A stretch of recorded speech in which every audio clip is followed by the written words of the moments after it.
like we left a lot of points on the board, like truly do. I mean, there was a ton of missed opportunities from just my perspective, a lot of missed throws. There's only two things I hate more than missing throws, and that's lying and skim milk. And skim milk's just water lying about being milk. So got to make those throws. Thanks, Tom. Next question goes to Mary Kay Cabot. Yeah, can you elaborate on that a little bit? I mean, you made some really, really nice throws. You threw some touchdown passes, but you had to be mad at yourself for the couple that you missed in the end zone. So can you just take us through, maybe a little bit about what happened with the Richard and the Jarvis throws? Yeah, no, I think I went on the Higgy one from high to low instead of low to high. So should be putting that ball on Higgins early instead of going from Harrison to him. So just late in the progression, just got to put it on him earlier. And then the one to the left, the rollout throw to Jarvis, just get it down. I mean, plain and simple, I've made that throw 1,000 times. And there was a lot of throws today that, I make consistently. So it's just about making them. But we found a way to win, and that's the most important thing. But I'm always going to be critical of myself. Thank you. Thank you, Mary Kay. To Doug Lesmerises. Baker, the TV sound caught you saying as the Jags shifted pre-snap on one play, that was effing cute, guys. What's going on in the moment like that for you? I don't know what you're talking about. You didn't say that? It was just like you were doing the snap count and the Jags shifted. We could hear the sound at the line of scrimmage. We could hear you say that. Don't know what you're talking about. Okay. Thank you, Doug. Next, we'll go to Nate Ulrich. Hey, Baker, we ask you all the time about Nick Chubb, but what did you think about him again today? And then specifically then when you guys needed to get that first down on the 3rd and 12 screen? I mean, the guy consistently makes plays when we need him to. He runs extremely hard, and we lean on him, especially late in these games where we need these critical yards, these tough yards to earn them. And we got two great backs, but having those guys in our backfield is a blessing for us. Thank you, Nate. Scott Pedrick, we'll go to you. Hey, Baker, kind of following up on what Tom asked you. We talked to you early in this difficult week. So just how tough was the week with all the, start and stop practices? And then do you think that had any impact on how you played today and the fact it was a close game? No, I mean, we still got in as an offense and got our work in. So there's no excuse for me on that one.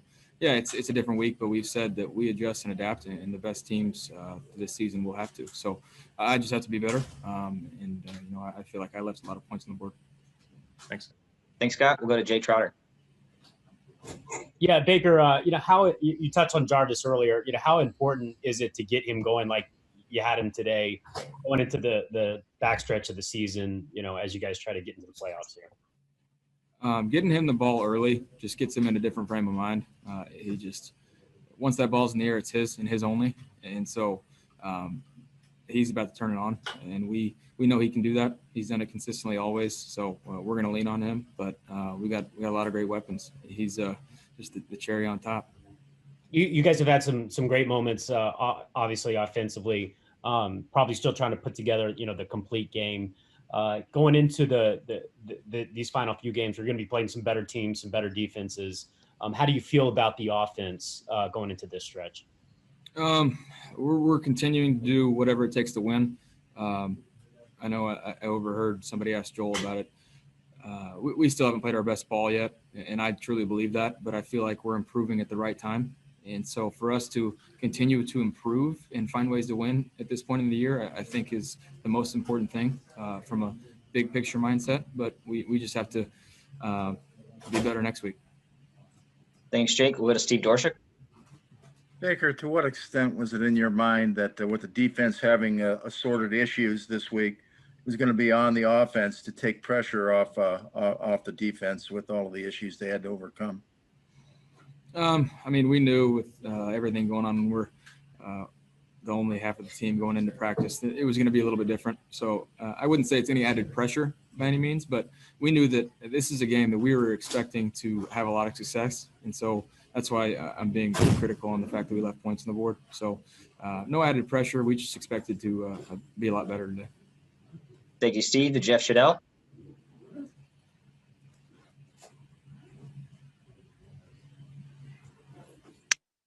Jeff, your line's open.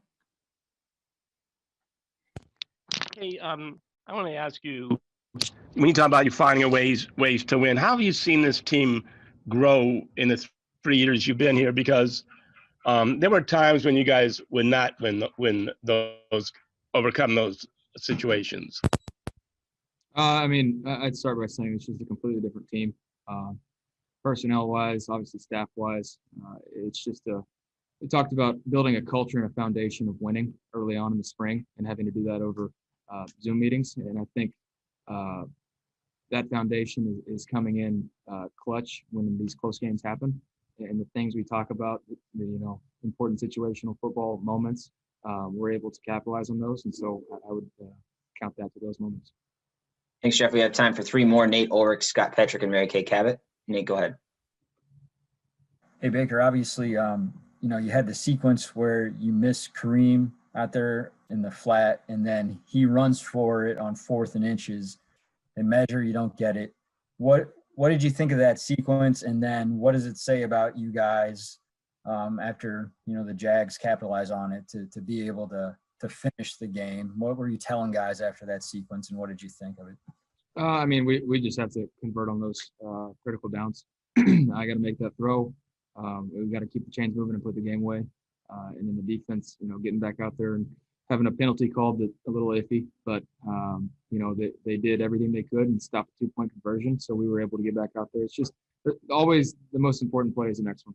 And that continues to be true as the season goes on. Thanks, Nate. Next up, Scott Petrick. Hey, Becky, you've mentioned your missed throws, but you also made a bunch of tough ones, the tight window throws. So kind of how do you process that while the game's going on, and the fact that you're making pinpoint throws on one play and then maybe missing one on the next?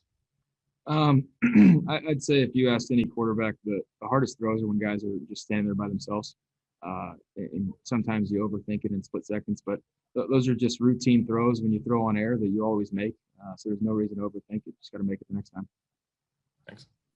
Thanks, Scott. Final one to Mary Kay. Yeah, Baker, I don't know if you had a whole lot of a chance to look up and see what was kind of going on with the defense, but Andrew Zendejo is a guy who's taken so much heat this whole entire season. He came up big a couple of times today, and I'm just wondering, did you have a chance to notice that? And if so, kind of what does that say about him and the kind of guys you have on this team? Dejo is a veteran. He's a guy that blocks out whatever heat's on the outside because it truly doesn't matter. What matters is in this building. I know we're not at our facility, but